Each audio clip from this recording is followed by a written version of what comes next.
Hey class, this is Mr. Barris. Just wanted to give you the promised review videos that we talked about so you can study for your test coming up on Thursday. The way we're going to do this is very similar to how we did this in class and in the last set of videos I did. We're going to divide this up by lessons. So this is going to be the video for lesson 1. Okay, lesson 1 was on Earth's oceans and the ocean floor. These bullet points talk about what we're going to discuss in this video. The main oceans, layers of the ocean, density of seawater and how that's affected by salinity and temperature, how scientists have mapped the ocean floor, and what the ocean floor looks like with its landforms. So let's go on to the Earth's main oceans. So like we talked about in class, the Earth has 5 oceans that you see on the globe. Okay, the first one is the Pacific, and these aren't in any sort of order, so just be able to list them. Pacific Ocean, we have the Atlantic Ocean, we have the Indian Ocean, we have the Southern Ocean, and we have the Arctic Ocean. So just some special items about these oceans. A lot of you will say the Antarctic Ocean instead of the Southern Ocean, but just to avoid confusion, let's stick to Southern Ocean instead of Antarctic. So all you really need to know for this slide is just know those 5 oceans. Okay, so on a test I might ask you, which of the following is not one of the Earth's main oceans? And I can give you something like the Gulf of Mexico, which is obviously wrong. Okay, that's pretty straightforward. Let's keep going. So next thing we're going to talk about is layers of the ocean. So the best way to show you this is just to draw a picture. So here is kind of like my waves on the surface of the ocean. Below that, we have the ocean divided up into 3 regions. Okay? The uppermost layer, or the top, is called the surface zone. Kind of makes sense. The surface zone is found at the surface. The second layer down is called the thermocline. Okay. And the lowermost zone, or the bottom, is called the deep zone.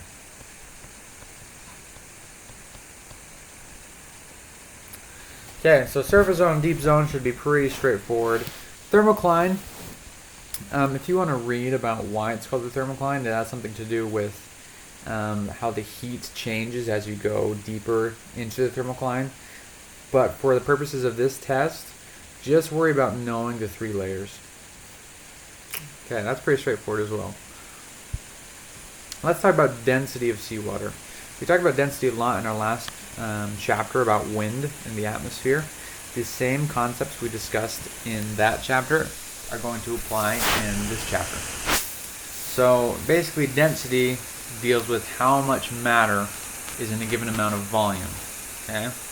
So just like I did in the previous slide, I'm going to draw a little bit of a model for you. So I've got my ocean waves. So just like in the atmosphere, more dense stuff was located closer to the Earth, at the bottom of the ocean in this case.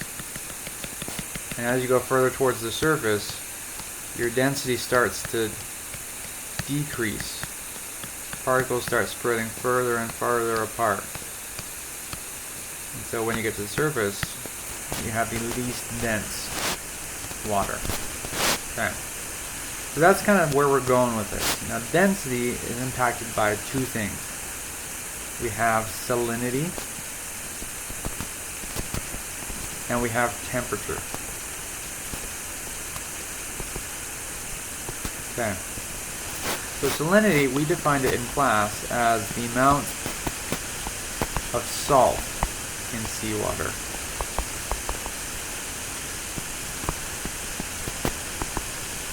Now, there is an actual value for salinity of seawater. I want you to memorize this number. So the salinity of seawater is 3.5%. I'm going to put in parentheses 3.5% on average. Basically what that means, if I took 100 grams of water from the ocean and separated the water from the salt that's in that water, we would have about 3.5 grams of salt, and the rest of the weight would be pure water. So 3.5% salinity. So salinity, you can imagine that the more salt you have in water, the more dense the water is going to be. Okay. So comparing different regions on my little picture here, you probably assumed already that the saltier water is more dense and is found at the bottom of the ocean. And up here we have less salty water. There's less matter in this water, so it's on top. I think that's pretty much going to take us salinity, at least at this point in time. Let's talk about temperature now. So just like we talked about how particles expand when they're heated up in the atmosphere, the same thing goes on in water. So as water heats up and particles expand, liquids can become less dense and float above colder liquids. Okay? So I'm going to write this down just by saying warmer water particles spread out and make water less dense. And I'll put cold water is heavier than warm water. Okay, so on my little drawing I'm going to put cold down here to show you cold water is the more dense, it's heavier, and warm water is less dense and it's going to float above the cold water. So this should be nothing too unfamiliar for you, so I'm going to just leave it at that. Okay, next slide is on mapping the ocean floor. So what I want you to be able to do is maybe just describe a few techniques that scientists use to map the ocean floor. The ones we talked about in class. The biggest one, let me turn to my pen tool. The first one we talked about, sonar. Okay? I want you to know what sonar stands for. And that is sound, navigation, and ranging. Okay? So sonar, if you remember with the example from class, if we have a boat on water, here's like a science boat maybe, or just any type of freighter, and here's the ocean floor down here. So the way sonar works is boats will send out sound waves from their ships, just out in all directions.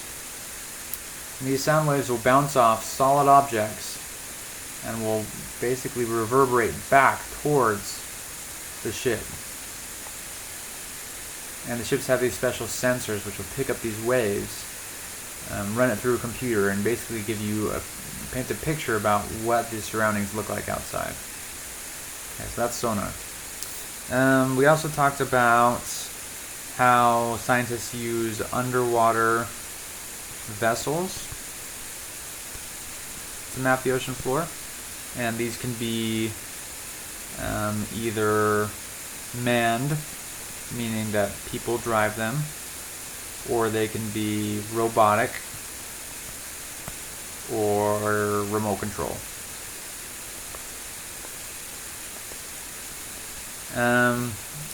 Scientists also use satellites to learn more about the ocean floor.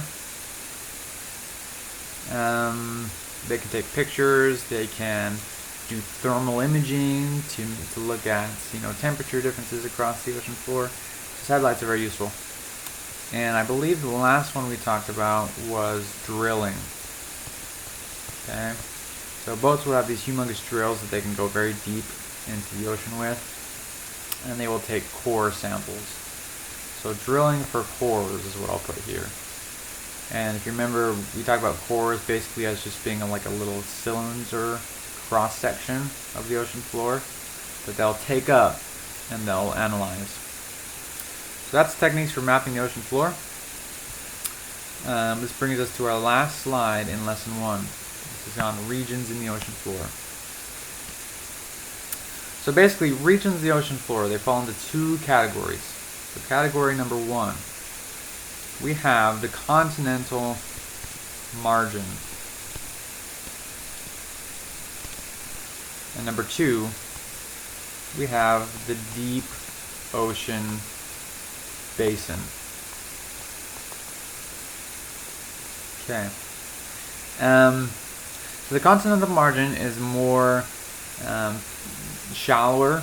It's more towards the coastlines. Deep ocean basin is out in the middle of the ocean. Okay. So let's talk about some of the things we'll see out in each of these regions. So for each of these regions, I'm going to list a few landforms you'll see, and I'll try to draw a picture to kind of illustrate what they are. So we have, in the continental margin, we have 3 types of landforms. We have the continental shelf,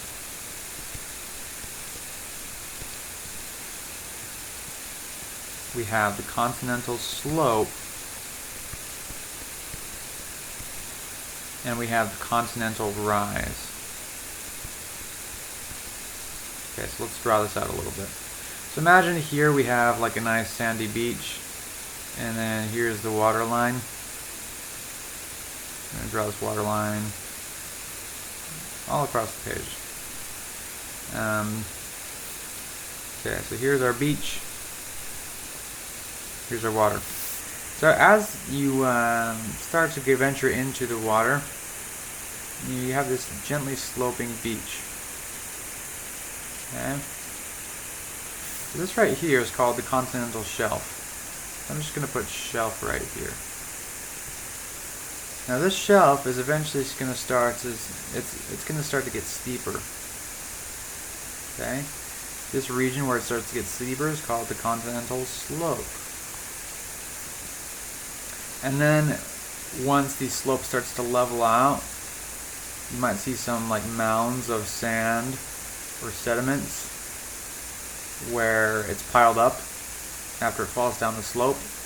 That's called the continental rise. Okay? You can see it's rising because there's probably a pile of sand there that's just piled up over time. Okay, so those are the landforms you'll see in the continental margin. Let's talk about the deep ocean basin now. Deep ocean basin. Let's list a few landforms we might see there. We see the formation of what are called mid-ocean ridges, which is basically just like an underwater mountain range. Okay.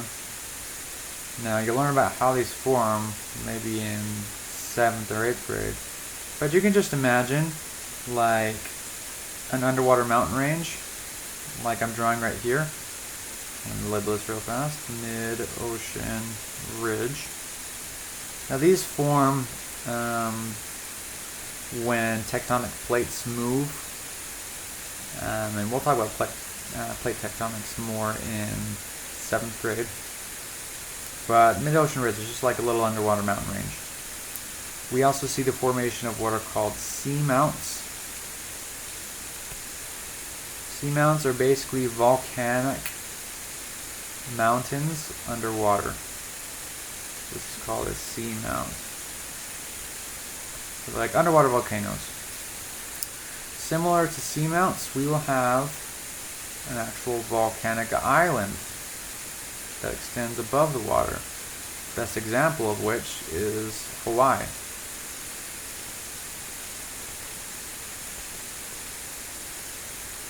And then 2 more landforms that I can recall. going over with you guys. We have the abyssal plain, which, I mean, when you think of the word plain, you might think of the Great Plains in the United States, which is basically just a big flat region. Okay, so abyssal plain, you notice there's not much elevation change going on in the abyssal plain. It's just very flat. And it looks like I ran out of room to do the last one. Let's see if I can make some room. Maybe right here.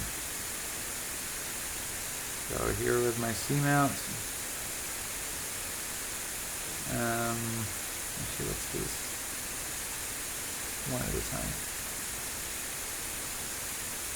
There's my C-mount. You notice I've made like a little bit of a chasm going down into pretty much nothing down there. So this is called a deep ocean trench. Okay. This is formed when plates of the Earth crash into each other and one has to go down below the other plate, and we get the formation of this big trench. So those are some landforms you'll see in the deep ocean basin, but just make sure you keep these separate from each other. These three were part of the continental margin. The rest of these were in the deep ocean basin. Okay, forgot to label this one, sorry about that. This is a volcanic island. So volcanic island.